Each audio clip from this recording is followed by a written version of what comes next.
International Speedway with the Carfax 250, race 23 of the 2009 campaign. It is a beautiful summer day, temperature pushing 90 degrees. Going to be a grueling one for the drivers and pit crews wrapped in their fireproof uniforms. Down on pit road now, they're all standing, waiting and ready for today's opening ceremony. And now, race fans, presenting colors, the Lenawee County Sheriff's Department Honor Guard.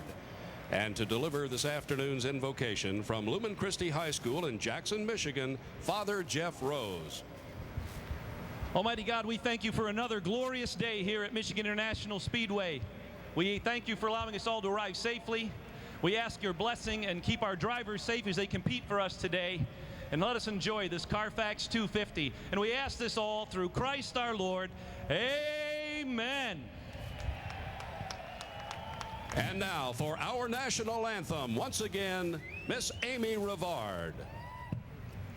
Oh, say, can you see by the dawn's early light what so proudly we hailed at the twilight's last gleaming, whose broad stripes and bright stars through the perilous fight o'er the ramparts we watched were so gallantly streaming, and the rocket's red glare, the bombs bursting in air, gave proof through the night that our flag was still there.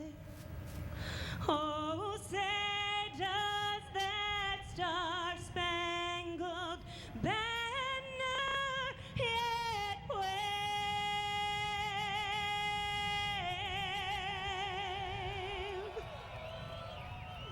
o'er the land of the free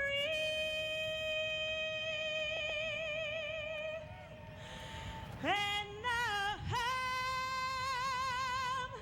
of the brave.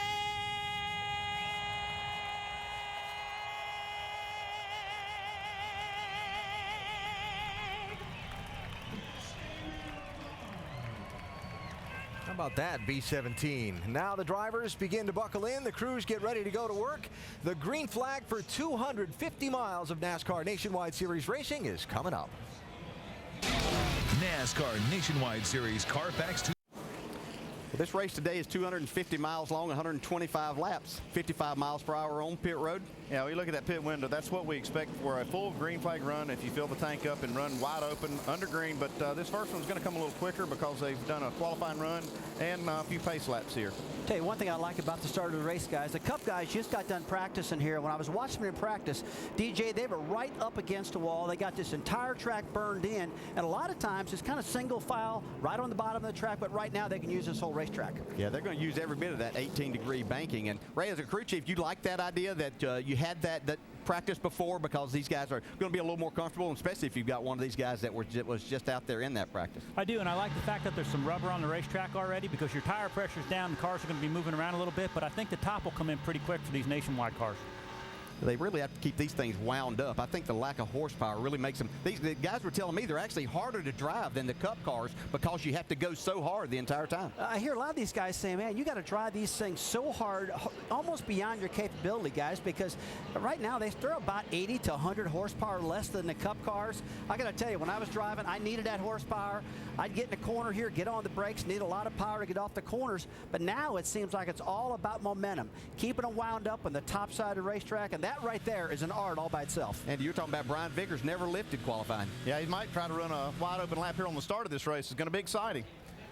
Well, they're coming to get to green. I like the guy that's sitting in third. We talked about Kyle Busch has led 19 consecutive races. That ties the all-time record with Sam Art. I think he's got a good chance as they get ready to go green right here to make it 20, maybe on the first lap.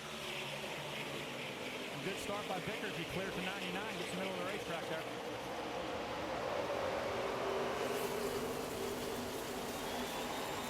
You can already see that they're branching out 3 wide. Well, that's one thing I like about this already, guys. There's a lot of confidence out there. Look how wide they are. Before, Andy, they'd be right on the bottom of the racetrack, tiptoeing around this track, and now they're using the whole thing up. I think just the fact that it's so hot out here today and gets greasy, it does make for better racing. There's Ryan Newman making it 3 wide inside Harvick, getting into 3.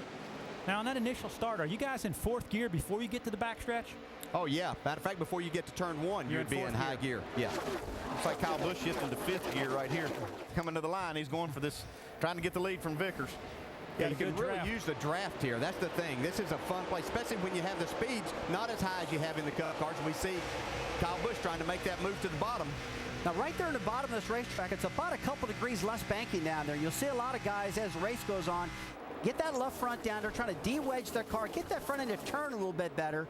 But it changes. They can do it 3 and 4, 1 and 2. But DJ, what was your favorite corner when you were driving? I really like coming through 3 and 4 here. It was a lot of fun. I think so many places that you could go. As we see Brad Keselowski up on the outside here trying to make a move. And I think that's what I like, was you could get those guys on the bottom. But I really like being on the bottom of the racetrack. It was just fun to me to make that work. But they really have a hard time doing that for an entire run in these cars. You can see the draft right there. He was just able to go right by Greg Biffle. It looks like the 88's helping Ryan Newman in the 5. That contact.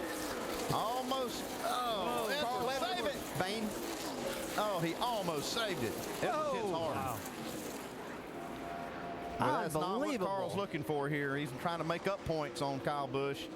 This is going to be a bad day right here. Yeah, he talked about how he made this race kind of his charge towards trying to win the championship last year. And did a great job of trying to save the car, and it just ran out of room. All right, guys, let's go to the garage here. Trevor Bain right off the bat. Qualified well, started second. He's got in this wreck right now. This is a hot, slick track right now. We talked, it's about 85 to 90 degrees out there right now. And guys, the track temperature is probably over 140 degrees. So it's real hot, real slick. And this is a real good driver right here. And if he couldn't handle that slick track, there's not many that can. So it's going to be an interesting day. I think that's the one thing you might see in Trevor Bain, 18 years old, his first time. Let's watch, see if he doesn't get a little bit loose. He's in a situation here right in the middle. You can see he gets loose, goes up the track, and gets into Carl. Looked like they both might be able to save it right here at this point. But Carl gets up in that extreme high line where there's been no traffic at all, and he gets in his marbles and loses it, gets back down into Trevor, and then makes that hard contact in the safer barrier. Well, does that come from having to run those cars so loose because you're on tires so long? They just start these things so free with the tires down. Is that catch a young guy like that? Yeah, I think definitely it has to have something to do with it, and then just not having that experience to maybe not go quite as hard right now as what you have to, because you just don't have to be doing all of that. We ride along here. You can see Carl wasn't, outside it. He was just taking his line into the corner. The 99 car got up and into him. I tell you, that's too bad for Bain. This kid's a good driver. He's been qualifying well, running up front, but that time, you could see, guys, he went in there 3 wide in the middle, just got loose. Let's watch your son go through this, Rusty. Let me close my eyes first, okay? It's close. Oh, man, I tell you what, that's tough watching that stuff. It really is. Well, we got in a couple of laps before we got to our first caution, but that means we'll have double file restarts when we come back. Bring it on. Buying a used car? Just say, show me the Carfax. ESPN networks. So first caution came out at lap 3 when Trevor Bain in the 99 was in the middle of a 3-wide situation with Brad Coleman below him and Carl Edwards outside of him. Now that 99 car needing to be repaired while they tow Carl Edwards' car back to the garage after their crash in turns 1 and 2. Boys in the booth, another look at this one. Bain, a young guy in the middle of a 3-wide spot. Yeah, it's not the best place for a young driver making his first start here, but let's watch this again, guys. We were talking about this. I was kind of ready to give Trevor Bain most of the blame here, but I'm not sure Carl Edwards doesn't come down a little bit. Yeah, he's way up on that outside lane, and you see him cutting across, trying to get that angle, and he does. He crowds Trevor Bain just a little bit, and this is, like you said, Rusty, an early part of the race. The cars are really loose, and he gets into Carl just a little bit. Yeah, I don't think Trevor could actually pull the wheel down at that point. The cars are just too free right there, and he just had to hold his line. Whoa! Oh, my. You see that? Your other car just snuck through there. And there goes the other one. Oh, I almost lost a lot of money there. Yeah, you did. But Rusty, as a dad, what do you feel when you see Steven going through a hole like that? Well, I'm happy right now, Ray, but my gosh, look at this. There's one of the cars they own almost get clipped right there. And here's the other one, parting the seas right there. I mean, enough's enough. Now, you guys just calm down. Just finish this race and get some points and have a good day, man. That's a hot one out there. These guys are going to have to figure out how to get these cars hooked up because it is hot, it is slick, and it's nasty, and they better get them hooked up. Buying a used car? Just say, show me the Carfax. Welcome back to the Carfax 250 at Michigan. We're right along with Kyle Busch, who actually may be breathing a little bit easier right now after Carl Edwards involved in that first caution flag, lap 2. Here you can see the points. That's as of right now. Obviously, if Carl Edwards can get his car back out there, but that's a big hit. Carl Edwards hasn't had a DNF since 2008 at Darlington. So 339 points, Andy. I mean, that is such a big hit right now. I mean, that's catastrophic to this team. I mean, we talked about him being a second-half driver, really picking up momentum as the year goes on, and he was really looking forward to this race. Yeah, it's a decisive part of this championship right there. And losing that many points is probably going to put him in a position of just going out and trying to win some races from here to the end of the season. Yeah, it's not something that can't be done, but it's very rarely done in this sport. Yeah, talking about that, let's listen into Kyle Busch and his team. Okay, nothing stupid the rest of the day here, bud. You know the big picture here. Nothing close on pit road. You know the game. We're just running all the laps. We're going to get the best finish we can. Big picture now. So, Ray, one thing I'm wondering about right now, I'm thinking about Carl Edwards. At this point, he's 339 points behind. As a crew chief, are there things you wanted to try but you felt like you couldn't try as far as setups, kind of off-the-wall stuff that now he's got the ability to throw to it and go for it, get aggressive with some things you wouldn't have nerve to do in the past? Well, when I get done slamming my tape measures around in the toolbox after a day like this, you know, we're going to probably think about what we can do to gain the most points that we can. And all you can do, you hate to wish anybody bad luck, but all you can do is hope that the guy that you're racing has trouble like you have. Yeah, but one other thing is Kyle Busch still has to finish this race and not come in looking like this before the day's over, before he actually has a big point lead. Jamie, are you with Carl Edwards? Yeah, birthday boy turned 30 today, and not the surprise you were looking for, Carl. You guys were 3 wide. What happened? Well, I saw the replay, and at first I thought, well, they must have got together and split up, but it definitely looks like I didn't give Trevor enough room. You know, we all went in the corner there, and I assumed that everybody, you know, the 20 car, whoever was on the very inside was going to go to the bottom. And I was thinking about the rest of the corner and just drove down in there, and I kind of pinched him down. Yeah, I hope his car is not torn up too bad. It's too bad for my guys. Save a lot, Ford, Scott's, everybody that came here and has worked so hard today. It's very frustrating, but man, just early in the race, and I probably should have been being a little more cautious. Well, maybe you guys can get it back together and get back out on the track. Otherwise, guys, this would be his first DNF since 2008.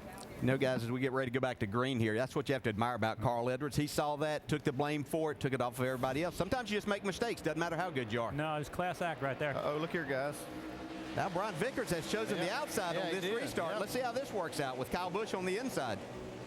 He's going to have to hold him down there as they go through the corner. If this 18 car can get clear, it's going to be hard to do right here. That's a tall order. Brian Vickers' car's been good. That's the line that he was running the entire time. He makes it work coming out of turn 2. Shannon?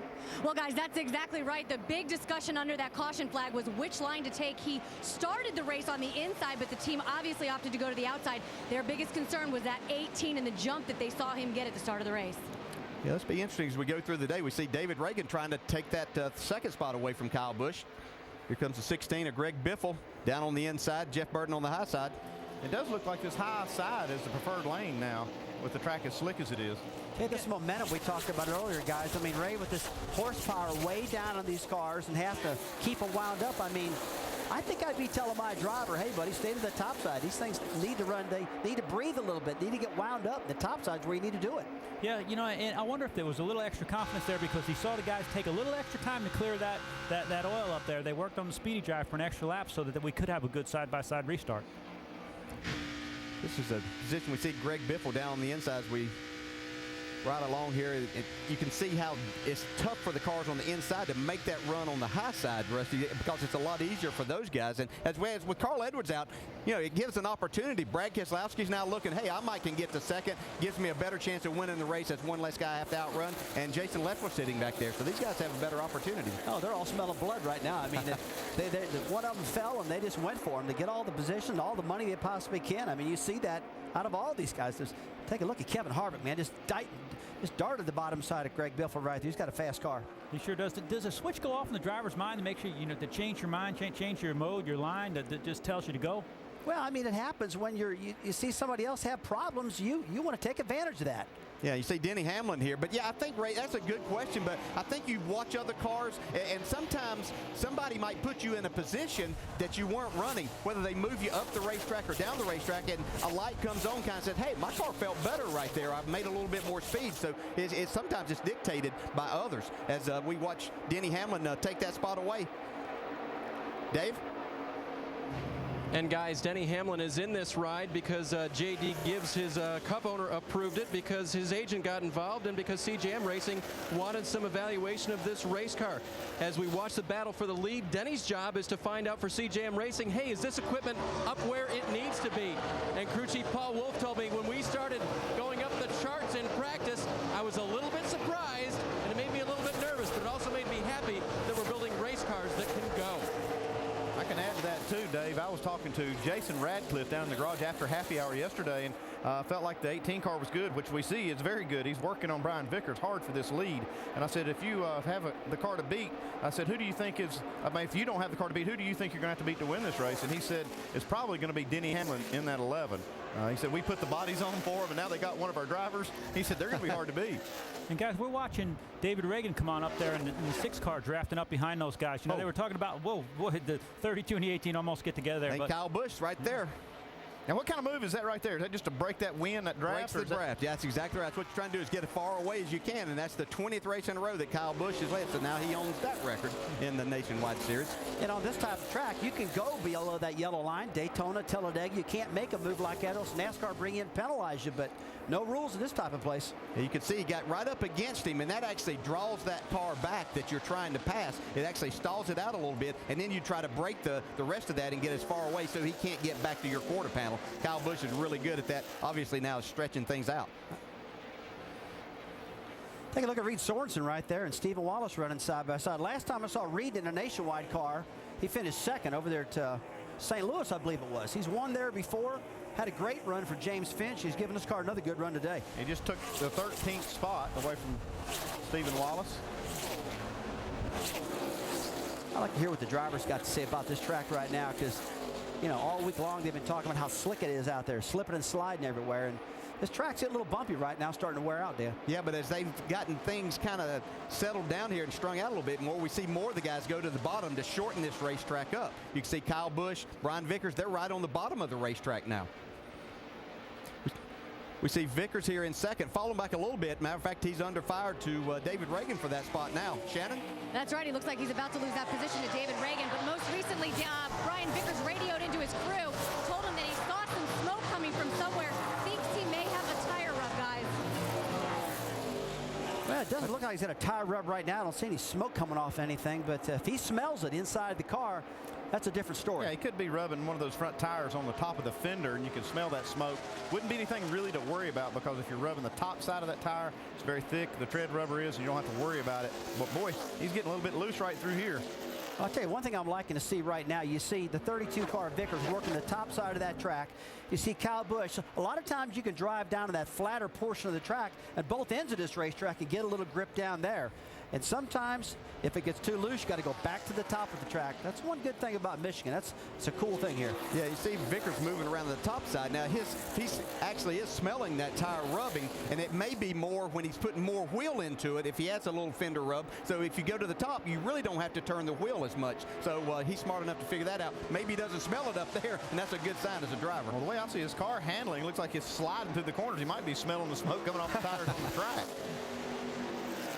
Well, he's trying to go back and take that second spot away. Kyle Busch is pulled out to about a 5-car length lead.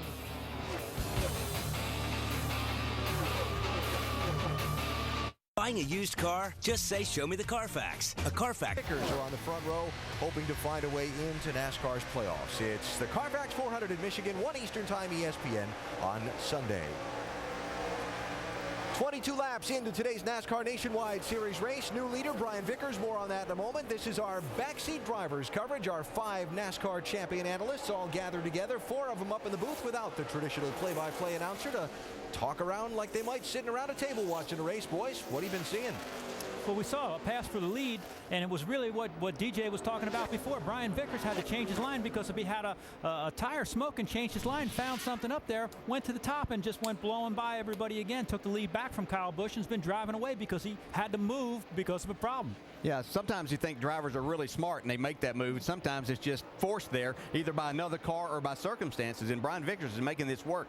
He has blown by Kyle Busch, and then David Reagan actually saw that and has taken over the second spot from Kyle Busch. Hey, Andy, I got to tell you a real quick story. I was talking to Richard Petty. I used to say, Richard, when you were driving, why'd you run right on against that wall? I said, well, Rusty, if I'm in the bottom of the track and something goes wrong, I shoot right to the top and I hit the wall. I want to be up at the top of the wall in case something goes wrong. It doesn't hurt near as bad. I have to agree with him. We see Keselowski trying to take this night spot away from Greg Biffle. Now, he's on the other end of the spectrum. He's right on the bottom of the racetrack trying to make that work. That's where it makes it difficult from the bottom trying to come off the corner. I've not seen really one car be able to pass down there, make a good competitive pass on the bottom of the racetrack since we put laps on the tires. Now that the track's kind of slickened up and you got some laps on the tires, the top groove really does look like the preferred line. And if Keselowski can pull this off, he's got a great handling car. But, Andy, you got to be careful up there. I mean, that's another Richard Petty story. I said, well, every now and then, if you're so close to the wall, don't you every now and then slide and hit that wall? He goes, oh, yeah, by the way, that's another problem. Yeah. We see a lot of guys be right against that wall and make one little slip, and, man, they tear the right side off that thing. And that's what the driver, that's what you love about this racetrack, just what we're seeing right there. You saw Ryan Newman, Greg Biffle, and Brad Keselowski all running basically a little bit different line, and you could do that here, and you could get around here in back about the same amount of time. And what's cool about that, you got one guy on the bottom, one guy on the top, and when they come on the straightaway, somebody's got to get in line. And I heard Brendan Gaughan called it the Michigan merge. He said when you're swinging up there and you can't see the guy, you're really hoping your spotter's on the ball. How about this guy right here, guys? He's merging in traffic. He gained 21 spots since the race started. Yeah, talking about David Rudiman in that 10 car. You see our in-race reporter, Justin Allgaier, there. He's trying to take the spot away from Stephen Wallace. Now, Rudiman's got this thing on the move now. He does. We were really surprised that he qualified that far back and really didn't have it seem like he had a good practice session yesterday. But you had to know with what he's been able to do here in the past, and he likes to go fast, that he was going to have this thing in the win. Vince? That's exactly right. Up 21 spots since the start of this race when he started 36. So he on the move indeed. Really happy with his race car.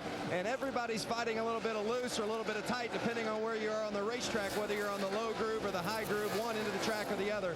But Rudiman's car working nicely. And when you pick up 21 spots, there's not a whole lot to complain about here in the early going.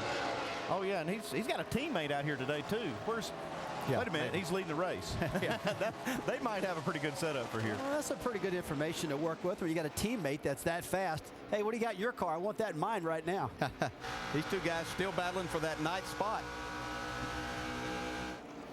This has got to be frustrating for Keselowski, knowing he's got a fast car, and if he could just make this pass and get clear, he could probably start making some ground. Yeah, Rusty, I was telling you, were asking me what I'd like to go around it. I'd really like to be on that yellow line most of the time going around here. But, you know, the Cup cars had so much more horsepower, you could make that work a lot easier, as we now see Brad Keselowski making this pass finally. He worked it on the bottom. Was that your favorite spot? Well, you know, I had a couple favorite spots, but I really like the feel off of turn 4. We can really get that car wound up in the top side of the racetrack.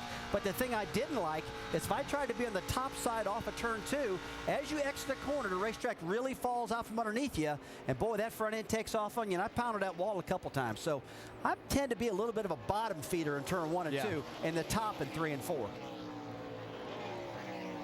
Brad doing a nice job here moving forward today. That car has been strong. I mean, he's won some races here late, won the inaugural race at Iowa Speedway, did a great job there. Justin Allgaier starting to try to make that top side work too. You can see he had Rudiman right behind him as he has moved around now. Stephen Wallace and gone into the 13th spot. David Rudiman following right along with him. So these guys have come from back in the high 20s and 30s to move their way forward. And if they can get a caution and get them back closer, they seem to have cars as fast as a lot of the guys up front. Guys, talking about caution, we're lap 29 right now. I mean, this first pit stop, it's got to be a 3 or 4 laps less than what we would normally see. Andy, Ray, when do you think the first stop's going to come? Well, the fuel cycle here is about 44, 45 laps, I guess, right, Andy? So you'd take 3 laps away from that, and when add the cautions back in, they're probably going to be in that 42 lap range. I'll say sometime right after lap 40, we'll see him coming down pit road. With Brian Vickers still leading, David Reagan second, Kyle Busch third, Denny Hamlin, and Brad Coleman in the top 5. Buying a used car? Just say, show me the Carfax. Hey, pit stops are getting ready to come up here pretty soon, guys. And one thing I'm concerned about, Dale, this place will really mislead you. When you get ready to make a pit stop here, it's such an easy entry off the racetrack down pit road, man. I've come down there before running close to 200 miles an hour and hit pit road, slide right through those commitment cones. It'll bust you for that. Yeah, you really have to be careful. You want to keep your speed up all the way around the corner, but pit road comes up on you, that commitment line, really quickly, so you really have to be careful.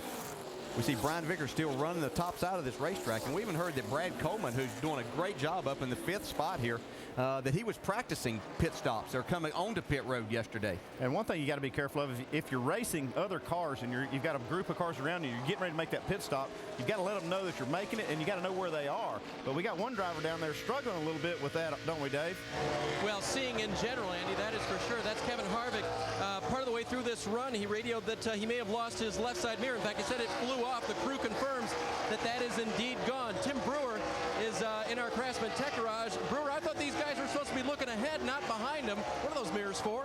You're exactly right, Dave. When the driver's head's back in this area, he's got the headrest on both sides. So he can glance up at this mirror, look out the windshield, but this mirror that he has over on this left door bar, that mirror, that's going to conduct a view right back down in this area to the left side. So when a guy pulls up on the inside of him, he can actually see him. Just glance over to that left side, gives you a lot of information. But right now, Kevin Harvick, he's got to rely on his spotter upstairs for all the news that he's getting inside the car. Yeah, that actually started, those mirrors started happening. I know I started running one at Daytona, was really the first time that I ever ran a left side mirror, just so because things were so tight there. Well, if it was a good idea there, as we see Denny Hamlin up here trying to take the third spot away from Kyle Busch.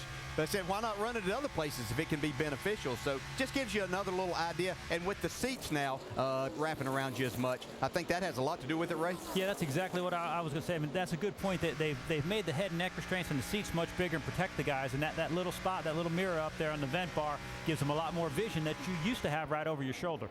You see Kyle Busch pointing out the window to Denny Hamlin. Denny Hamlin, this 11 car, has been one of the fastest cars on the racetrack the last 5 or 6 laps, and now Kyle Busch just waves his hand and says, take the spot. We'll see what you've got here. It looks like Kyle trying to come back on the inside. Yeah, that's something right there you could see that he let Denny go. Well, Denny had already driven down into the corner, wasn't able to get back to the throttle. Kyle actually let off to let him go and then got back to the throttle and got a better run. So we'll see if he might learn something. Yeah, exactly. Well, Brian Vickers is still our leader, and I think he's ready for a pit stop. Let's listen into his radio. Yeah, that's where it seems to be the worst, is right down the backstretch. Probably carry more speed down the front stretch, so you think the downforce would be worse there, but seems to be the worst on the back.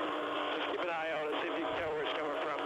I think he's talking about the downforce in the front end. These cars running coil by mean the front end's locked on the ground, so maybe he's got the thing traveling so far that the right front fender is actually touching the top of the tire, and that's going to be a hard thing to fix right there. It will be hard to fix, and even if you do get it fixed, it can actually hurt the performance. I mean, the idea is to put that thing as close as you can to rubbing without rubbing. So if you try to raise it up and you get it too high, you can actually lose a lot of performance. Dave? And Andy, Denny believes he may have gotten into Kyle enough to adjust the front end of that car. He wants his crew to take a close look at it and maybe see if he punctured some things in there on the front end. I'm not sure if you guys were talking about his fender or another. I couldn't hear you right then, but he definitely wants him to double check it when he comes down pit road. Yeah, Dave, you can see that when they were battling just a minute ago and Denny Hamlin was trying to take that spot away, you get over and try to get as close to that car as you possibly can, but it looked like they might have had a little contact here. Oh, definitely. They definitely gave a little kiss right there. There's no doubt about that. And that's not what you want to do, because that right front fender is really critical for downforce, but I don't think he hurt it too much at all. No, he might have been a little bit loose and wanted to tuck that thing in when he said adjust it. You know, if you bend it in a little bit, you get tighter. But that's one of the biggest difference between these Nationwide cars and the Cup cars, right? You still have some leeway under the bumper to change the angle of the air dam. You've got an overall measurement, but these guys have, each car can be a little bit different. They're not the same like a Cup car. Isn't that correct, Rusty? Oh, yeah. There's always a little bit of difference. I mean, the Cup cars have got the tolerances are very small. It's really hard to make them much different. But the Nationwide cars, they can definitely do that. Vince? Well, it's interesting that the 11 car was talking about maybe connecting with the 18, but Kyle Busch had said nothing. And Jason Ratcliffe, the crew chief for Kyle, I asked him, did he get together with the 11? He said, I don't know. We got on the radio to Kyle, and he said, did you rub a little fender there? And Kyle said, no, I'm fine. So no sweat on the 18, but he has been complaining about the car being a little tight. So as you said, maybe it'd help him out a little, guys. It was just a love tap. It was a very small contact. It probably didn't hurt either car. Matter of fact, Kyle maybe didn't even feel it. Yeah, probably not. In our picture there, you could see just in the front of it, David Reagan, who's at that second spot occupied right now. These guys are starting to close back in on him a little bit. He had pulled away for a while. Here's Ryan Newman in the 5 car. We're getting word that he may be ready to hit pit road. We're right at that time, I think, with the caution laps and everything. Here he comes. Yep, he's down gearing right here. And this is a critical part. You want to get down to pit road speed, but you want to do it as late as possible right here. Got Kevin Harvick coming in too, right in front of Newman. So they're all starting to hit pit road now. Right rear, half in the left rear. Lap 41, just like you guys said, Dave. And Kevin Harvick complaining that the back end of the car was loose. That is a condition that he's been battling all race weekend long. They'll change 4 tires, make an air pressure adjustment. Jamie? Ryan Newman in the 5 car said he's free getting in. Half pound of air pressure on all 4 tires. A wedge adjustment on the right rear, guys, for the 5. Vince? The 10 car of David Rudiman is in. Rudiman having a good day. Car's getting better in the center, he said, but they're going to make a right side track bar adjustment. Tell you what, that car's been pretty good. These guys got to get it. Here comes Brad Coleman now in the 20 car for his stop. See how that practice yesterday paid off for him getting on the pit road. Shannon? Well, you guys heard Brad Coleman say in the pre-race show that they practiced coming into pit road. They knew fuel mileage and pit road was going to be an important place today. Right now, Brad says that the car is loose. They're going to try to tighten it up with a wedge adjustment. You saw that wrench in the back window and air pressure, and it's 4 tires for this 20 team. What?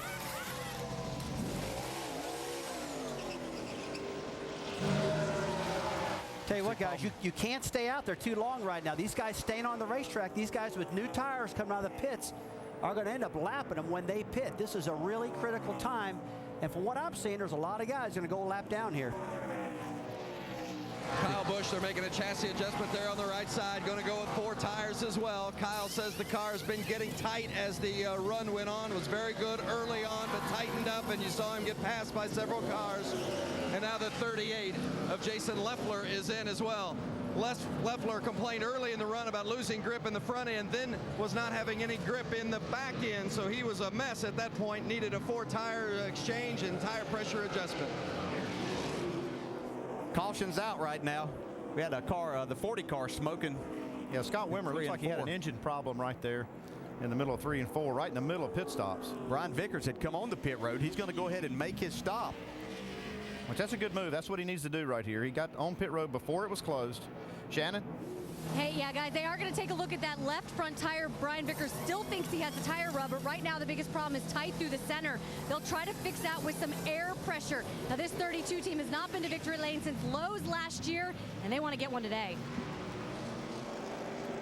We see Vickers getting off of pit road now. We're going to see who gets picked up as a leader. Should be David Reagan. Yeah, he and Hamlin, Keselowski, and Biffle. Reed Sorensen, top 5 guys. Jason Allgaier also sitting there in 6th, at all not pitted. So it's really going to work a little bit for them somewhat, but against them a little bit, because they're going to come out behind the guys, Kyle Busch and them, that had not pitted. I don't think there'll be a lap down there. So you see all the water for our caution. Yeah, you see the water just spewing out of the overflow of Scott Wimmer's car. Let's watch as he goes into turn 3 here. Yeah, let's go. Oh, right in front of the leader there. He did a good job holding on to that thing and driving that car straight, not trying to turn it while that oil and his fluids are coming out. Daniel Quinn in the 01 does a good job of driving through the smoke. We're hearing that the 11 may have a problem. What's up, Dave? Wow. We're going to have to get some more information and go back to Brewer in the tech center, because Denny had... Yeah, nope, it's broke. He said it's definitely broken. All the way off. Well, and now see, that's even more news. He had no gears. He could find none. Then it came back, and now, as you just heard him say, the shifter is broken off. This team was going to the front, guys, and it's a huge disappointment to have that happen. Well, guys, is that not the second time that's happened to him this year, where the shifter broke off of a race car? Pull it up out to see if it's just a handle that it broke the bolts off. He's trying to get down to the bottom of it. whether it broke the lever or the shift mechanism itself is what they're trying to get to the bottom of. If it's just a lever, they can fix that real quick, or just pop it in high gear and deal with it. Well, Ray, I heard what you just said about the second time this year, and I believe we did have a problem with Denny Hamlin, but as they got it in the garage area, found out the drive shaft actually had a problem with that. They ended up tearing the shifter up and all kind of problems. But yeah, second time he's had a drivetrain problem right now, and you got to believe that his crew chief in the Cup Series is watching this going, what's going on now? This is 2 times. We can't have that happen again. Let's go down to Tim Brewer and let him show you what we're talking about here. Thanks, DJ. A lot of the guys get a bad habit of trying to lighten all this stuff up, so they'll actually scallop the handles out. And like Andy says, we don't know if the handle itself broke or something in the transmission in this area broke, but a lot of the guys use this steel shifter. It weighs a little bit more, but risk is lightening the shifter handle up. Reward is a steel deal. DJ? Thanks, Tim. We've got the drivers that didn't make their pit stops there on pit road now. Vince? Greg Biffle, car's tight, right rear wedge, 4 tires and fuel to make it better. Shannon? The 6 car of David Reagan, he is tight. They're going to make a small track bar adjustment. And you see Brad Keselowski at the bottom. He's fighting loose conditions. They are also making a track bar adjustment in 4 tires. See the race off here. Not a lot of cars on the lead lap that hadn't already pitted. Okay, what we're going to see here is we're going to see some car get the lucky dog break, and we'll see some cars get waved around before we go green. And the 11 car just still slow. Yeah, this is one of the guys that had an opportunity to win this race today, but has had a mechanical problem once again. So we'll get more information on that when we get back. Buying a used car? Just say, show me the Carfax. A Carfax. Just past halfway in the Carfax 250 in Michigan for the NASCAR Nationwide Series. There's the race for the lead. Brian Vickers in the yellow 32 out in front of Kyle Busch in the blue and orange 18 by just a couple of car lengths. A look at our holiday and race summary. Those 2 drivers been the dominant guys so far. They've led all the laps with 3. David Reagan led for 3 laps. We have had just a couple of caution flags. One for an early crash, very notable because it involved Carl Edwards. And the former series champ is in the garage having his car worked on right now, showing in 40th position. A little hunt for the lead here in some lap traffic. Kyle Busch going back after Brian Vickers, but the 0-1 car's in the way as we go back to our backseat drivers in the booth. That was close. Yeah, that's what this place is all about. You can see, you can take wherever you want to. There's a lot of real estate out here to race on. There was definitely 2 lines. I mean, look at Kyle Busch dead on the bottom and Vickers clearing the top. I mean, nobody in the center of this racetrack. And they meet at the same spot every single time, exiting the corner off of turn 4 right there, guys, with all that momentum, hooks them right back up. The Michigan merge. Yeah, it really looked like that. Brian Vickers, I mean, as fast as he caught Kyle Busch, that he was going to drive away once again, but Kyle Busch done a nice job hanging on and then taking the lead back. Yeah, one of the things I saw when Vickers actually took the lead, he was running the extremely high line, way up top, but once he got out front, he didn't do that. He kind of ran the middle of the racetrack. But Kyle Busch is pretty dedicated to the bottom. It looked like he finally started making some way back up there and was able to pass him back. Yeah, I was just wondering if Vickers' car maybe has stayed too loose. It's just not tightening up and makes it difficult to get up there right against the wall. Boy, you take a look at Trevor Bayne right there. I mean, I thought this guy was out of the race in that first lap accident. They've came in, got this car looking good, back up to 11th spot right now. I mean, he's in pretty doggone good shape right now, guys. All right, let's take a nationwide up to speed. Back through the pack. Let's go down to Shannon.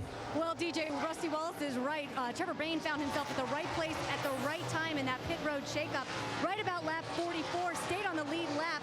Overall grip is the problem that the 99 is struggling with right now, guys. Trevor Bayne was approved for this race on Monday, and it is his first as we watch the battle for the lead between the 32 and the 18. Trevor Bayne was approved for this race on Monday. It is his first race here at a 2-mile track. Vince? David Rudeman in the 10 car. They made an air pressure adjustment to free him up during his first stop, but they made him a little bit too loose, and now he's complaining that he's too loose on exit. As you see, Vickers and Kyle Busch still going at it. There's the 10 car of Rudeman now being challenged on the outside by the 38 of Jason Leffler. Leffler says his car was going in the wrong direction. Still no grip, but actually worse than it was on the first stint. Must be getting a little bit better. He went by the 10 without too much trouble. Jamie?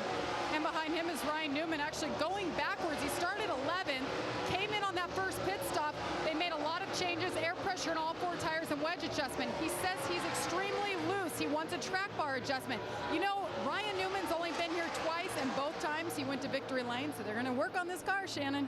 Jamie, Paul Menard is coming off a great run last week at Watkins Glen. Unfortunately, that run ended when he spun out, but it was good for this team's morale to know that they could run up front.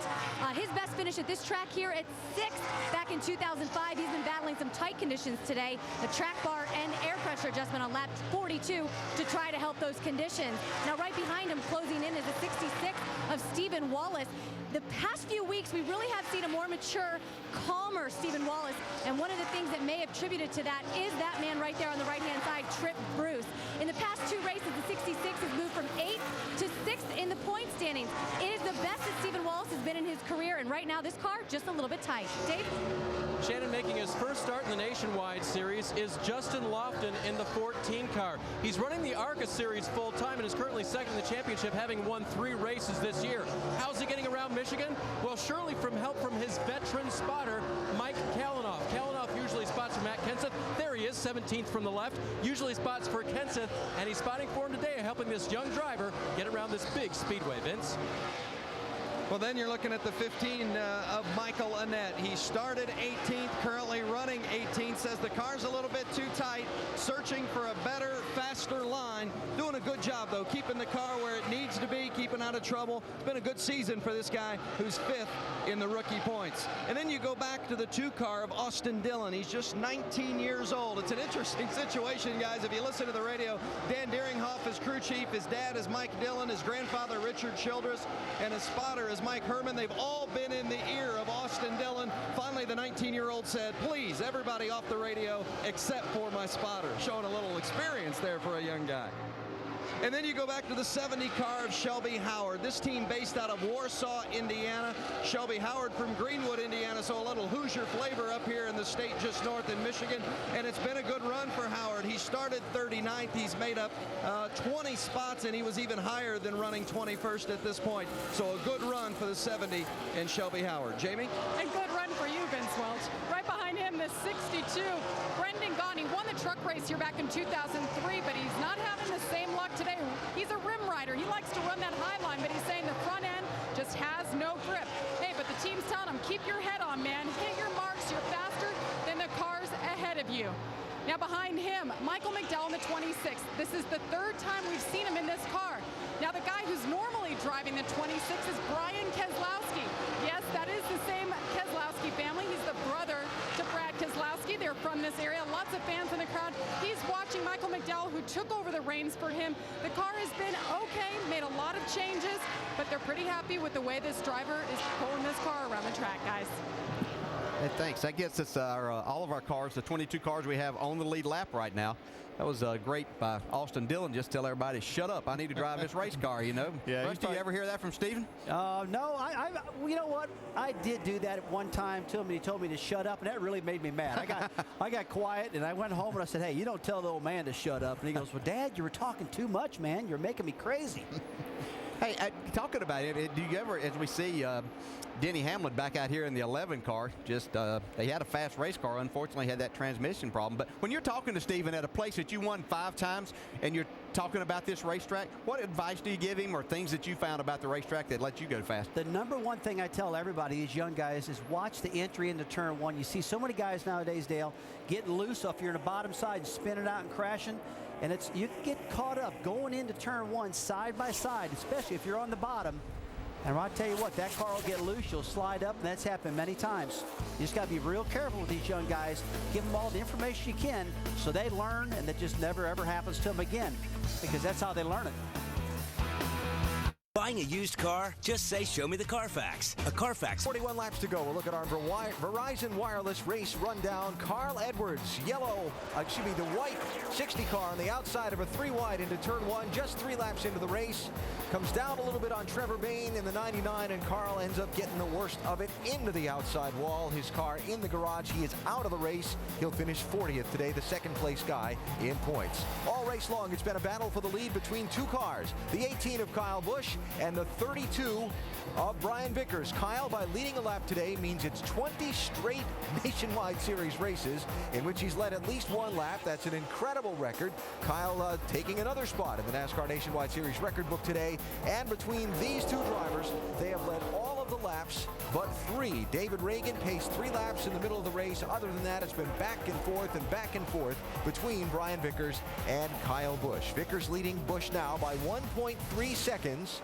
There is Vickers, and the gap back to the second place runner, Kyle Busch, as he's put a little distance on him late in this tire and fuel run. Now, Kyle coming up on a very critical pit stop for him, needing to get a little help with this race car. It's loose, throttling up off. Isn't that track bar, then wedge?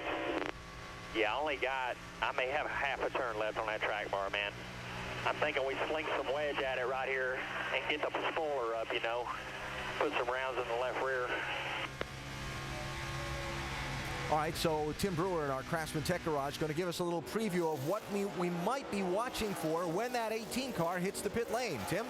Jason's on his game. What he's trying to do, folks, by putting wedge in the left rear, say 2 rounds, he's going to increase the weight right here on the left rear, try to get it down in the racetrack. But what he's also doing, when he's putting that wedge in the corner, he's actually raising the rear of the car, making the rear spoiler higher, so he's going to get the benefit of the wedge, the cross in the car, putting the ground back into the tire, but still yet, the rear spoiler is going to be higher, put more downforce on the rear of the car. It's going to tighten the car up.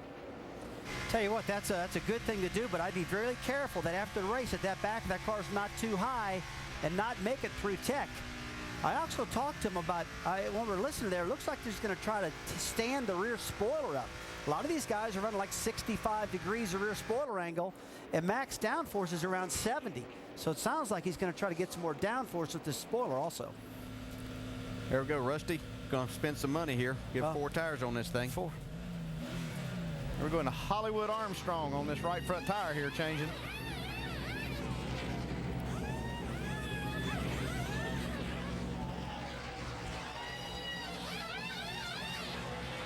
Pulling that rubber, pulling that rubber. Get ready, clear pit road, dig hard, 4,200 all the way, good. See him waiting on the left rear tire changer. He was in there taking a spring rubber out of the left rear. That's why they had to wait on him. Here comes Brendan Gaughan. Any of these guys, other guys up front, think they may be short pitting or anything to get in here? Jamie, is that their plan here?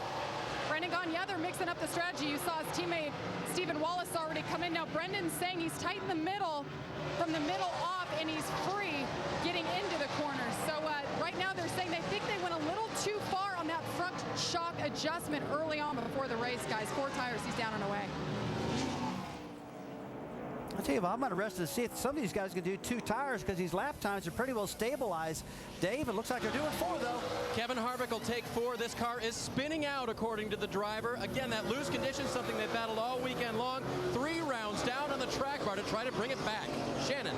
Chad Vervain gives up 14th to come on down pit road. He says overall grip is the biggest problem, but he is tight in 3 and 4. It's going to be 4 tires for the 99 car as Jerry Baxter's looking on his young driver. 18 years old, Trevor Bayne. Saw Trevor Bayne do a really good thing. He got in behind Kevin Harvick coming onto pit road, I think, to kind of judge off of Kevin as to how hard he could get on. But he was really having to get on the binders as he ran up on him. But that's a nice job as we see Ryan Newman on pit road now. Jamie? In the left rear. And Ryan Newman, the 5 car coming in right now, he says he's tight getting in the center now, and he's just lost a couple spots before he came in. So you see the wrench go in the back. They're making a track bar adjustment, 4 tires, air pressure adjustment, Sunoco fuel for Ryan Newman, guys. These guys need to make a little bit of adjustment. They were kind of falling backwards. They started that last run in the top 10, but fell back. See if they can get it working. Nice pit stop. Here comes Jeff Burton to pit road. Jeff Burton's car was getting tighter the longer he ran, but he couldn't stand it to be any more free at the beginning of the run. What do you do there? I think it's going to be an air pressure adjustment from crew chief Doug Randolph. They're also talking about a small piece of tape on the front end of the car, but I don't see that in anyone's hand at this point. So Burton on pit road for 4, Sunoco fuel. Vince? David Rudiman in the 10 car still says it is loose. They're making an air pressure adjustment, giving him 4 tires and Sunoco fuel as well, reminding him as he exits pit road, 55 miles per hour.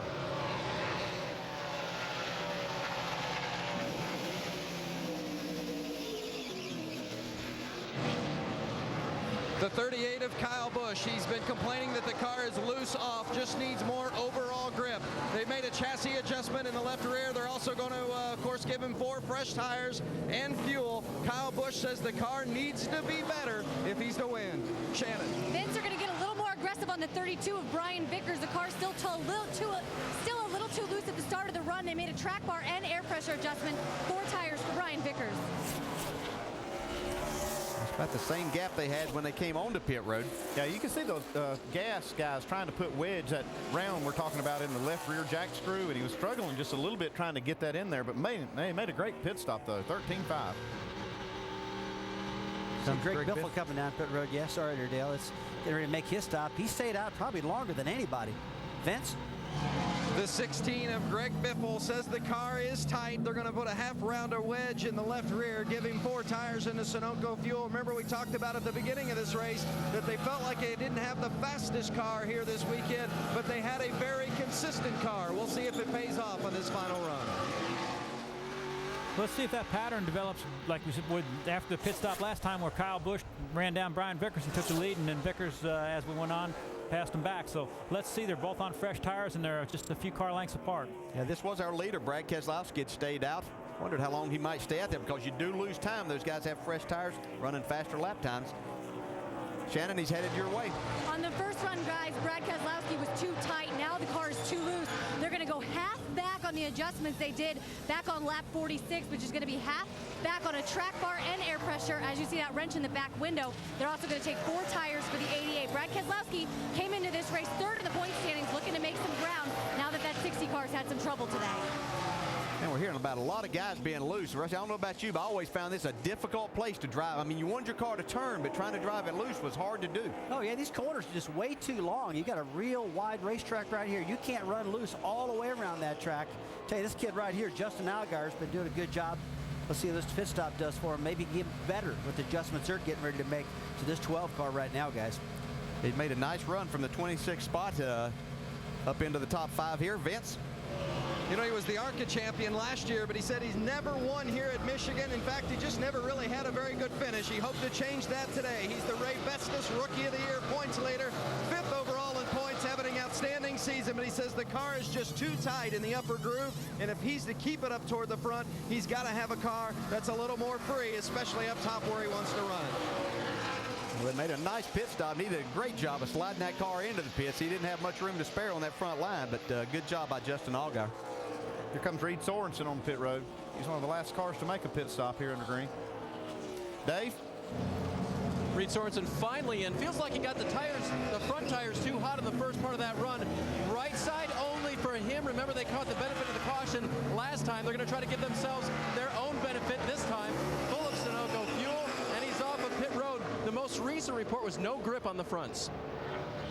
So he only needed 29 laps of fuel, so they got right side tires. Yeah, but boys, I'm not sure that if you got no front grip, not changing the left sides is going to help him. It might make that thing tighter, you know, with the air pressure and the wear on the left front. And while all this was going on, Kyle Busch did make a pass on Brian Vickers. Back to the same kind of pattern. After they got these tires, he's better on fresh tires than Brian. And he knows right now he's really, as we see him go to the inside of Jason Kelly, this is the time he really needs to put some distance between himself and Brian Vickers. We have 29 laps to go, and as much as he can do right here to get himself out front and keep him in front of Kyle Vickers. We'll see what happens when we come back.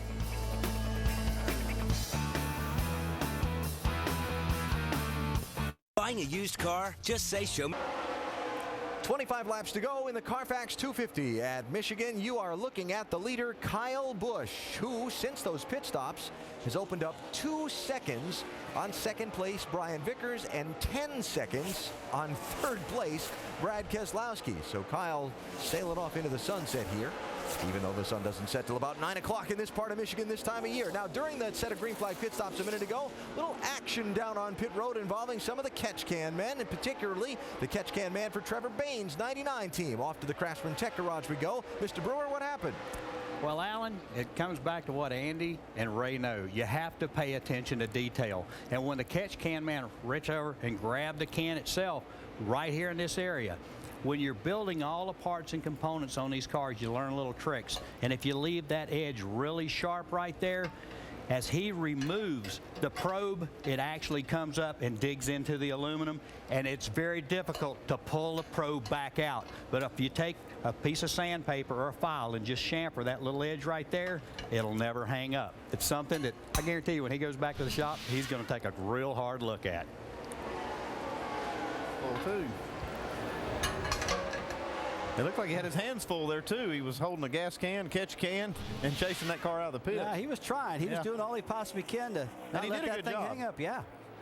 I guess the only thing you can do is just twist that can back and forth, trying to get it out of that edge that it hung up on. And tell you what, if you're a gas catcher back there like that guy is, that's got to be his worst nightmare, going, hey, give him my can back. I can't get it out. And that's going to be a penalty if that thing goes out in the racetrack. And that driver's, when he's ready to go, he's going to go whether you get that thing out of there or not. So when it's stuck, it's stuck. Yeah, I don't know if the racetrack came to Kyle Busch or that adjustment they made on that last pit stop has really woken his car up, but he has got a 2.8-second lead now over Brian Vickers, so it's going to be hard for Brian to drive back up on him here. It'll be tough. We see a battle here with Reed Sorensen and Jason Leffler, who had complained about his car pretty much most of the day, but he's got himself up in the 8th spot, trying to go to the 7th around Reed Sorensen, so they made some good adjustments there. You know, I think right now is a good time to talk about some air pressure stuff. I want to talk to you about this, Andy. Those Toyota teams, I see them all working together, and I hear they make them share all their air pressures with all the rest of the teams. And you see the 38 of, Leffler doing a good job right there. You saw the rest of their Toyotas. Vickers is up there running. They all work together and share those pressures. And by doing that, they don't end up in an island all by themselves. And I like how they work together. Yeah, it's not just air pressures, too. They work with a lot of the things, that all the setups. They try to, help each other. I guess the thought there is that a rising tide will lift all ships. So the better that they share that information, the better all the Toyota cars will run. Yeah, they wanted to do that. That was kind of their way they wanted to look at it. Oh, Rusty. It's going to change everything. Brendan gone here. Left front tire. Caution's out. Caution. Out. Boy, that just, when you lose a tire, look what it did to that front end of that car. Just tears it right to pieces. They're not that, fenders aren't that expensive, are they? No, they're not, but boy. Costs you, though, when you lose. You don't like to see that happen. The whole fender's gone. And he needs to slow down. If he just slows down, it won't be so bad. You see the inner liner of that tire there, it's still up. So it's doing its job. Well, the good part is the air dam in the front is still in shape. But this is going to change the complexion of the race a little bit. Yeah. Nobody needs to pit for fuel here. But guys, right before that caution came out, the lap times were just starting to level off between Kyle Busch and Brian Vickers, and then probably at about 3 or 4 more laps, they would have swapped. Okay, you said that you were going to work this race backwards, and you were not going to pit if you had enough gas. Well, no, what are you going to do what now? about them guys? 17 cars on the lead lap. I got a fast car. There's 20 laps to go. What are you going to do? I don't know. I'm going to wait and see what you do. Are you going to pit? I don't know. I'm going to do opposite of what Rusty does. Two tires. That's what Rusty do. Come on. No, that's not what Rusty would do. You might do it right now, but it was always 4 tires. So you're saying that I like 4 tires? Yeah, you definitely did. Oh man, but if you only got 6 or 8 laps in your tires, that might go for 2. This is a pretty hard tire, and I'm looking at these lap times, Ray, and they stabilize pretty quickly. If I'm Kyle Busch, I'm coming. I'm going to put 4 on it because I know my car's better than Brian Vickers. You're going to put 4 on? If I'm Kyle Busch, I'm going to beat you out because I'm getting 2. I'm getting 2 right here. 20 to go. Here they come. Okay, you're getting 2, Andy, right? I'm getting 2. Okay, let's watch it.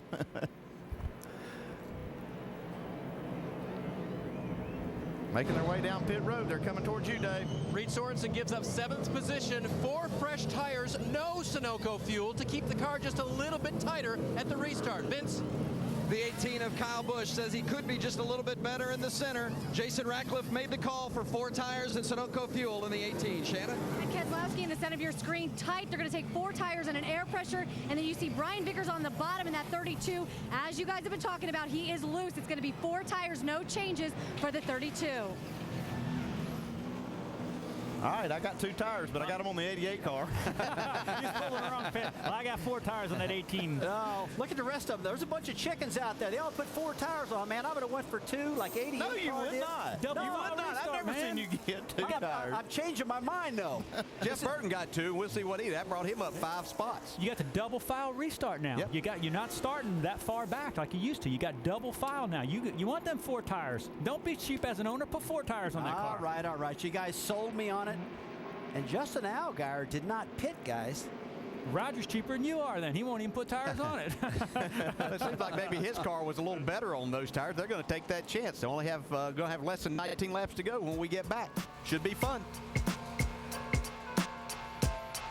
Buying a used car? Just say, show me the car. Continuing here at the Michigan International Speedway, the final laps of the Carfax 250 for the NASCAR Nationwide Series about to unfold. There'll be 14 to go when this field comes to the start-finish line, and the front of the pack has changed by a variety of strategies. Justin Allgaier, who was 11th when the caution came out a minute ago, is now the race leader. And our backseat drivers upstairs, Dale Jarrett, Rusty Wallace, Andy Petrie, Ray Evernham. What are you seeing? What are you thinking here? This should be fun.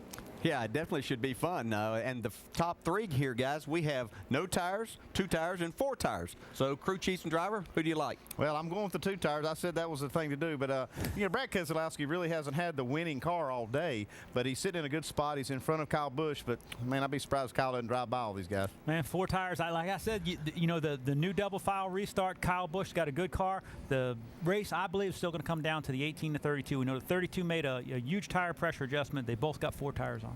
Well, we'll just have to see who wins, because you picked 2, I picked 2, you 2 guys did 4, Al guys are out there and nothing. Yeah. So I don't know if we know what we're talking about yet or not.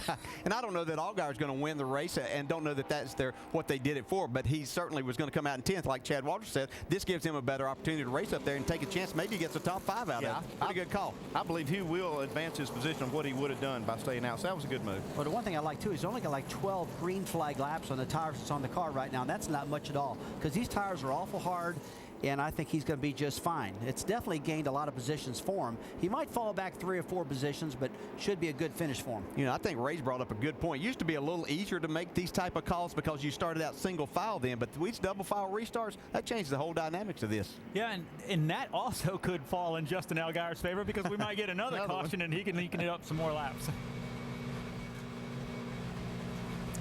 And an exciting finish ahead here today at Michigan, and we look for more racing excitement as the NASCAR Nationwide Series moves on to Thunder Valley, Bristol Motor Speedway next Friday night, then onto the road course in Montreal, the 1.5 mile in Atlanta Labor Day weekend, Richmond on the 3/4 mile, Dover's Monster Mile. Tickets for all of those races available if you'd like to join us at the track. If not, join us on the ESPN networks for our exclusive coverage of the NASCAR Nationwide Series.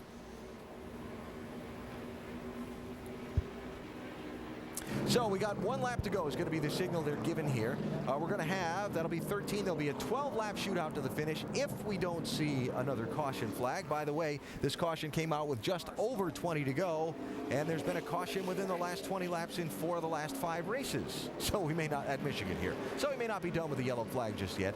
And of note to me, a couple things of note to me. First of all, Stephen Wallace got the lucky dog and has gotten back onto the lead lap, so he has rejoined this lead group of cars. A few taking the wave around there, including Austin Dillon and Michael McDowell. So they're back on the lead lap. That's 20 cars on the lead lap. And while the leader, Justin Allgaier, gets to choose which lane he's going to restart this race in, the guys behind him in row number 2, Kyle Busch and Brian Vickers, they don't. So Vickers is going to have that outside lane on the 18 car, and Rusty and Ray and DJ and Andy, is the drag race between the 18 and the 32, is that the one we should be watching here on this restart? Well, I think you got to take a look at Brad Keselowski too now. Andy called 2 tires in that car, and he's been fast all day long. I think you got to take a look at the front 2 rows, Dale, also. I just think that's going to be a race right there. I think the one difficult thing that these guys in front may hold these guys up a little bit. Brad Keselowski is going to have to drive off on the inside with 2 tires on his car, and he has no idea what that field is going to be like. So could be something different for him. The good news is he'll be the first to know. Yeah, well, and that as wide as this place is, we're liable to see 4 wide here in a second. I actually think Kyle Busch is sitting in a pretty good spot. Even though that outside line has moved, I think that he can get a run and maybe make a pass off of turn 2, being in that 3rd spot. Well, guess what, guys? There's 13 laps to go, and I can promise you one thing. They know they're out of time. They know they got to get the passes done right now. I expect that turn 1 to be a pile of cars down there 3 and 4 wide. These guys are not short on talent and not short on nerves, so let's see what happens. Allgaier, you can see, spins the tires as he's getting ready to. He can't get that car. That's the one downside. It's a little problem here, too. And NASCAR's got to make a call on that because Brad Keselowski did get to the start-finish line before Allgaier. He did beat him there, but I think in this situation that NASCAR is going to see that Justin Allgaier was really spinning his tires and couldn't get up to speed. And Kyle Busch just drove past them. Hey, look at that, 3 and 4 wide right now. They're all trying to get back in line coming off of turn 2, but Allgaier, just like you said, it looks like he did spin his tires and cause him to stack up a little bit. And Kyle Busch, man, he made a move to get below him there. and that actually delayed the 32 getting going, or he'd been right up there alongside or on the 18's bumper. But here he comes anyway. Oh, here he comes on the outside. To make a pass to the outside. Oh, he's coming. He's coming, guys. They made a big adjustment on this car. Wow. Yeah, NASCAR says that the 88 is good on that restart, but you saw the 12 car. He was trying to go as hard as he could, but he just could not get any traction. Vickers hadn't been able to complete this pass, though. Yeah. Here he goes. Came back. Man, look at the back end hung out on that 32. Well, that thing is jumping all over the place, but you know, it took him a long time before to get wound up, but now they must have changed their air pressures to get the car going quicker. Look at this battle. Uh-oh, got a crash here with Lofton. He spun the car. This is Justin Lofton in the 14. Okay, I can't tell who was leading right there. They were side by side. Looked like it could have been Vickers. Yeah, Vickers is the leader, so he'll get his choice whenever we restart. The double files once again. As you can see, 10 laps to go when they go across the stripe here, so it's going to be probably 8 or less laps on this restart. Boy, and if I'm a bet man, I'm going to say Vickers is definitely going to stay on the outside. Yeah. A lot of momentum up on the top side of this track. Yeah, Justin Allgaier was able to hang up, and once he got started, he stayed up in the 4th spot. So he's got a good race car. He just couldn't get it going, and that's the one downside of leaving tires on that have been hot and get some rubber buildup on them. Yeah, you can see how this race was really heating up here. Vickers on the outside. He's got a little bit of a run, but then right behind them, Justin Lofton just spins his car off turn 2. Wow. It looks like that was the 27 car that just barely missed him. Jason Keller did a great job by from the camera shot we had, he almost hit him. Well, Lofton did a good job, too. He didn't hit anything. He's trying to get it back to pit road now and get some tires on it. Young man's doing a good job. I believe he's leading the ARCA points, and this is his first nationwide race. He's done a really good job all day. Was solid, able to keep that car on the lead lap.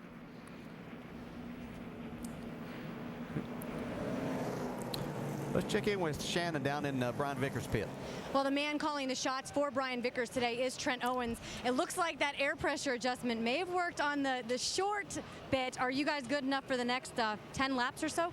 Yeah, I think so. This caution kind of helped a little bit. I boosted the right side pressures, though. We've been extremely loose.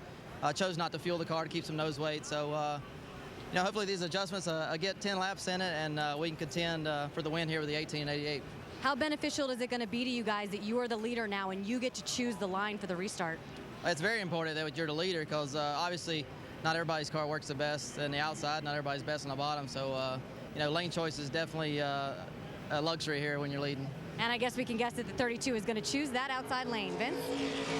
The 32 and the 18, a good battle going on here. What's Kyle saying about the 32 and how his car is handling through the corners? Right now he's saying he doesn't know how the 32's hanging on to it.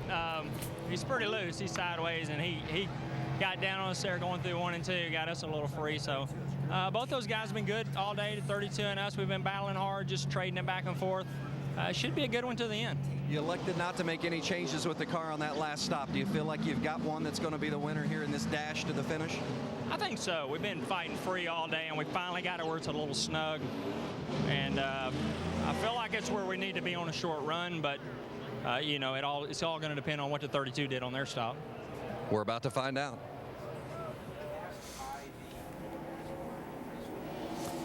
The 32 car is turning to the right through the corners. I don't get it.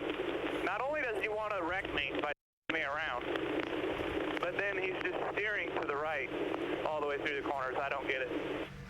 We were talking about how loose that 32 car is. He's driving the car sideways. Yeah, Ray's talked about that all day, that car's just sliding through the corner. I want you guys to look at the nose on the 32 car. He has got so much tape on the grill of that car. Look at that. That's really taped down, guys, farther than I've seen in a long time. And that creates downforce. We all know that.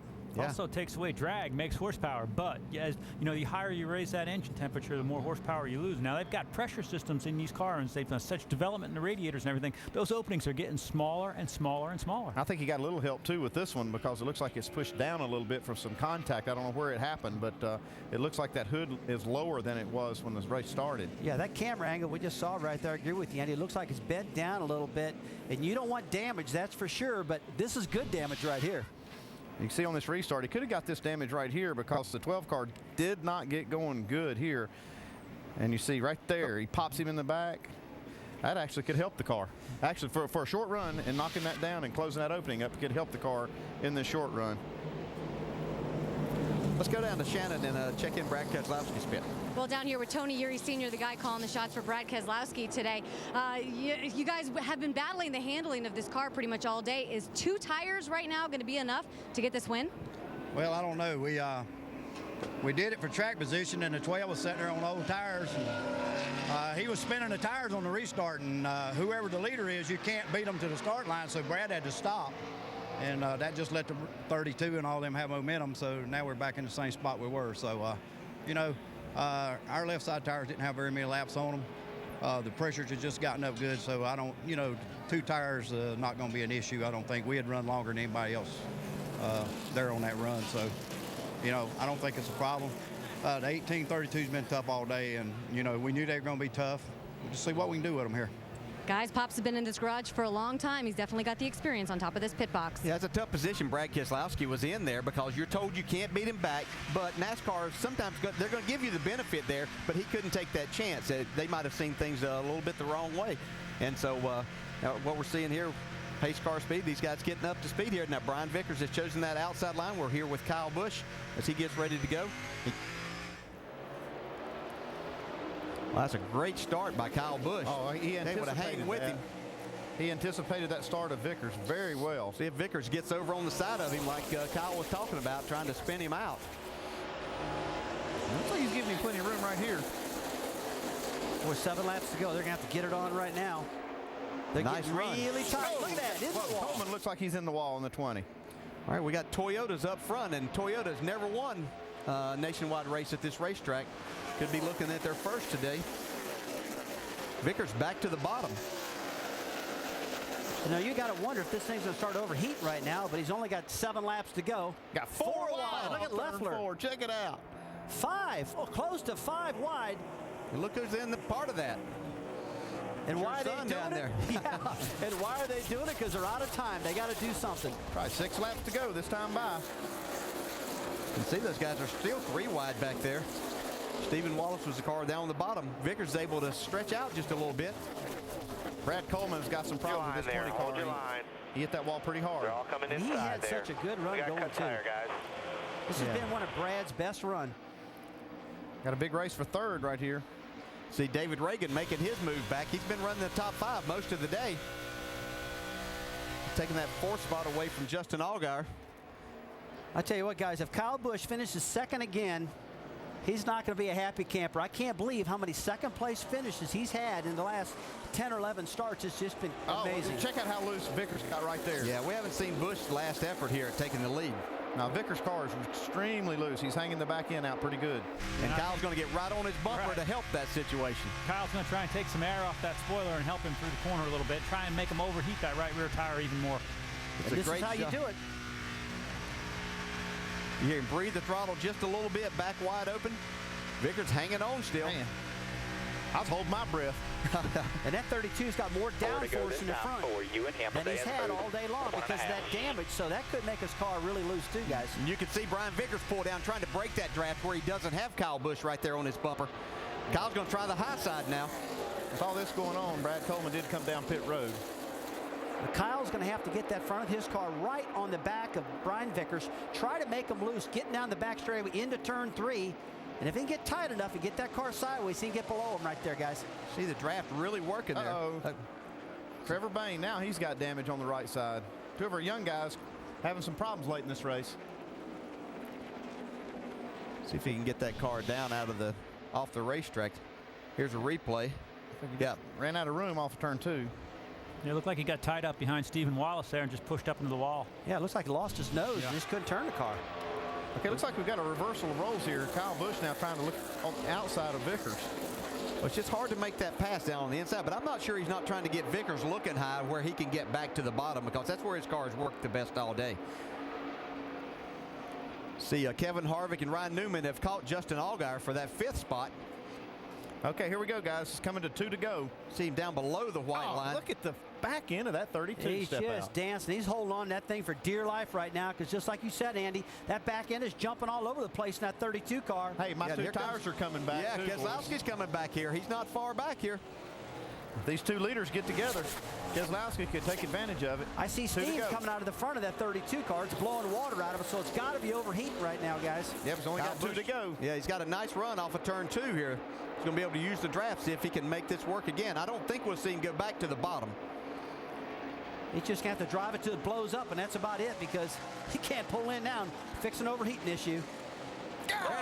Really comes loose and holds the lead. And there, look at Keselowski. He's got that momentum on the bottom side. This is the spot he'd be looking for here to be 3 wide. Look at Vickers get down. But check out Keselowski, guys. Coming to the high side. He's going to have this high white side. flag right here. White flag. Keselowski's right where he needs to be.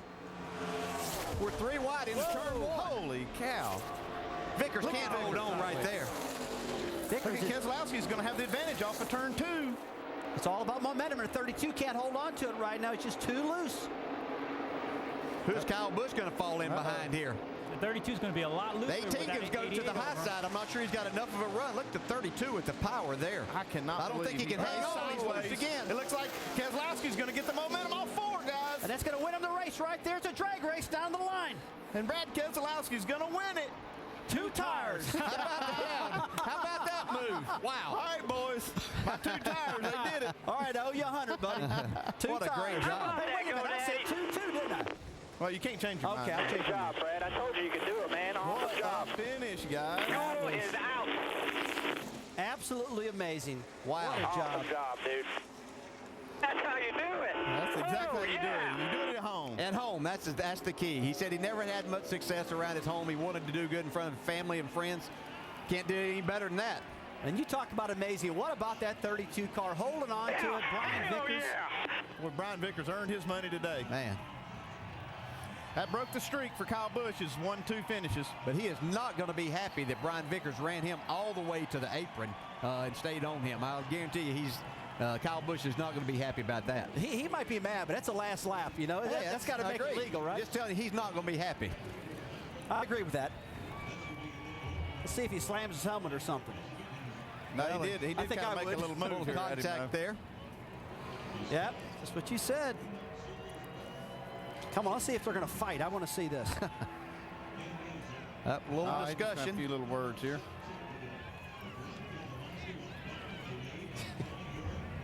He's like, hey, dude, one of us is going to win.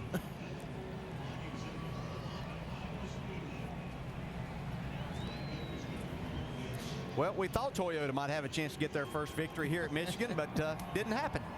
They'll have to wait. It was looking that way, though. I mean, they had a great run, but this guy right here, he won Iowa. He's won here at Michigan. Oh, here we go. Nothing wrong with controversy. Well, they need to get the helmets off. I don't know. That might be a smart move on Vickers' part. Yeah, if you're going to punch you, you better leave the helmet on, Andy. I saw somebody grab, was it Kyle Busch by the helmet? Yeah, I remember that. I think I'd rather have it off. Hey, Brian Vickers trying to win the race. He didn't do anything wrong. No, I agree. No, you're doing what you have to do. And then it just opened the door for Brad Keselowski. Take advantage of that situation. I tell you, that's so much fun. I knew those 2 tires were going to win all the time. Yeah. I tell you, that's so much fun to watch a guy on the top side of the track whipping around like that 88 Let's watch this last lap. Let's watch this last lap coming to the. Let's check it out here. Yeah, this is coming to the white flag right here. Look at Vickers' car getting loose. Now that broke Kyle Busch's momentum right there because he had to get out of the throttle. He thought Vickers was going to wreck. So that's letting Brad Keselowski get here.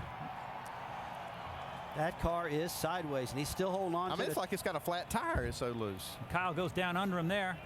And now here comes Kyle. He's just trying to get away. Vickers ran him all the way to the apron. And now this is taking the white flag. So Kyle Busch was leading, Brian Vickers was second, and Brad Keselowski was third as they got the white flag. Brian Vickers gets real loose skin right here. And Vickers is going right now knowing he's got to get down that back straightaway into turn 3, and he knows when he gets there it's going to be so loose. Kyle Busch is frustrated. He's mad. Look, he just got beat. The 88 car was a good car. I know it's frustrating. Just got to calm down. Let's go down to Vince.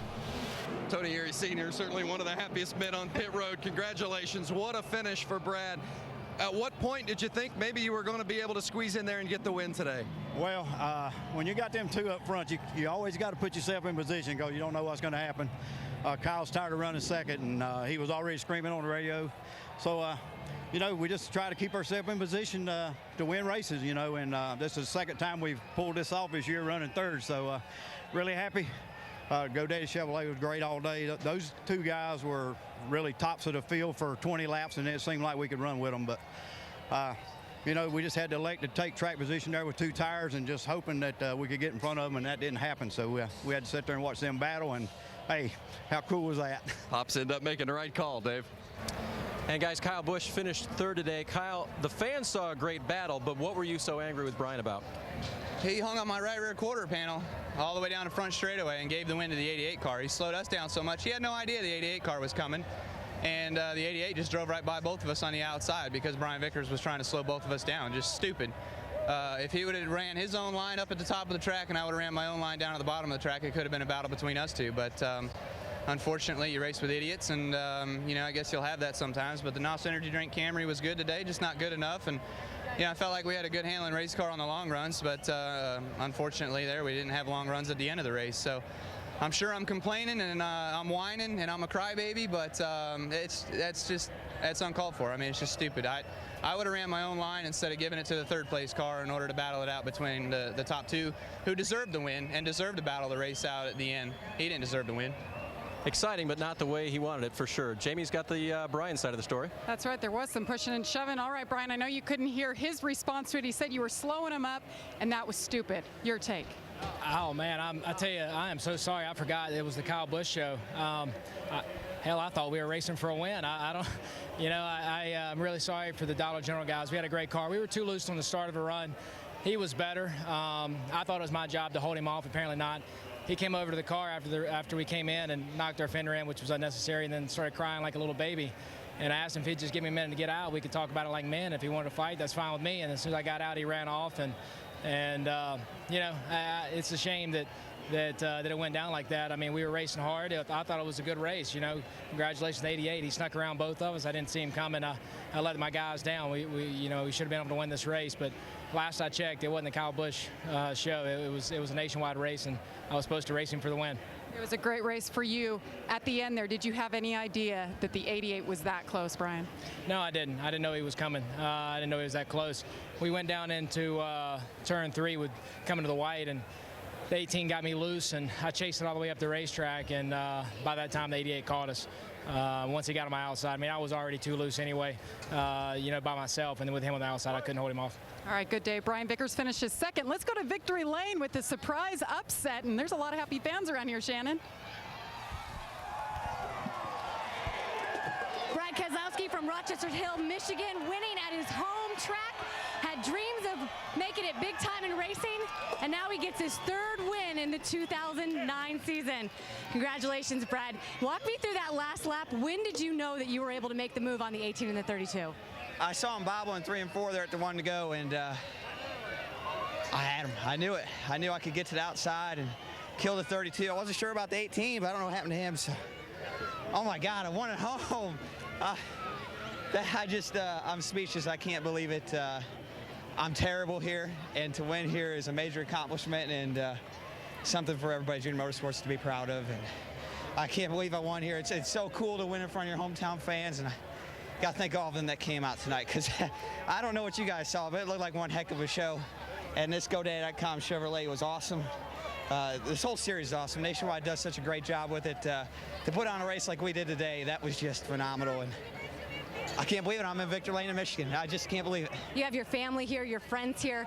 How many times as a young boy did you dream about winning here at this track? Oh, man, I've been coming here since I was 4 or 5 years old, probably younger than that. That's the earliest I can remember it. And with my mom and dad, to win here, just, wow, it's just speechless, amazing. I can't thank everybody enough that's helped me get to where I'm at right now.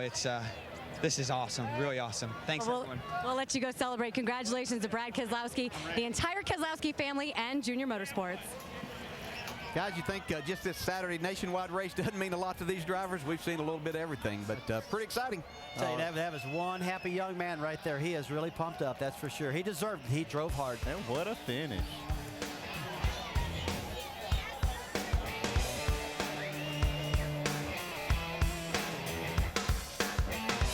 Buying a used car? Just say, show me the Carfax. A Carfax.